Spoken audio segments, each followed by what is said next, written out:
Friends आपन नमस्कार आशा करछि आपन समस्त भल थिबे ओ आपनकर ओडिशा जीडीएस तरफ वर्तमान 1101 पोस्ट रे आपनकर आवेदन चली जो पिला माने आवेदन करि नाहंती और जो पिला मानकर 10th पास बा 10th पास योग्यता अछि सेही पिला माने अप्लाई करि परिबे। देखंतु आपनकर एथिरे रहउछि पोस्ट 1101 पोस्ट क्वालिफिकेशन आपन केवल खाली 10th पास करथिले आको अप्लाई करि परिबे। आपणकर सर्वनिम्न बयस आपणकर 18 वर्ष आ सर्वाधिक बयस आपणकर 40 वर्ष मध्य जदि होउछि ताहले आपण आवेदन करि परिबे। आ यार मध्य एज रिलैक्सेशन अछि गवर्नमेंट रूल अनुसार एससी एसटी को 5 वर्ष ओबीसी पिला को जोड़ा अदर बैकवर्ड कास्ट रहिला 3 वर्ष आपन को एज रिलैक्सेशन मध्य मिल जिवो।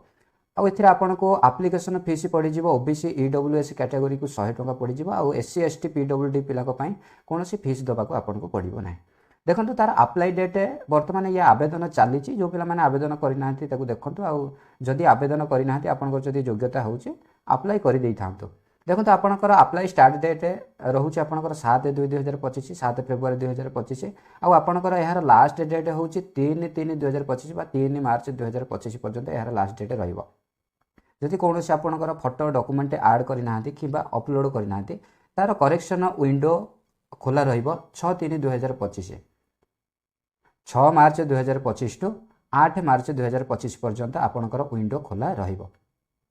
देखंतु आपनकर डॉक्यूमेंट कोन दरकार पड़िबो आवेदन समय रे आपनकर कोन डॉक्यूमेंट दरकार पड़िबो। देखंतु आपनकर डॉक्यूमेंट केवल 10th सर्टिफिकेट दरकार पड़िबो आ आपनकर आधार कार्ड मोबाइल नंबर आ आपनकर मेल आईडी आ फोटो आपनकर गोटे सिग्नेचर दरकार पड़िबो कास्ट सर्टिफिकेट जदि आपनकर कौनसी कास्ट सर्टिफिकेट अच्छे आ जदि आपनकर यूआर थिबा कोन आपन यूआर कास्ट सर्टिफिकेट आपन नै परिबे कि एतिक थिला आपनक पय गोटे गुरुत्वपूर्ण नोटिस जो पिला माने आवेदन करि नाहंती आ आपनकर 10th पास योग्यता अछि भलो मार्क अछि परसेंटेज अछि 10th रे आपन निश्चित एथिरे पकेबा उचित आ एतिक थिला आपनक पय गोटे गुरुत्वपूर्ण नोटिस जदि वीडियोटी भल लागितो डेफिनेटली लाइक करंतु हम चैनल को नुवा विजिट करथले सब्सक्राइब करंतु आ आपनकर कोन मतामत रहउछि कमेंट सेक्शन रे निश्चित जणेबे। वीडियोटी देखिथिबार आपनको धन्यवाद।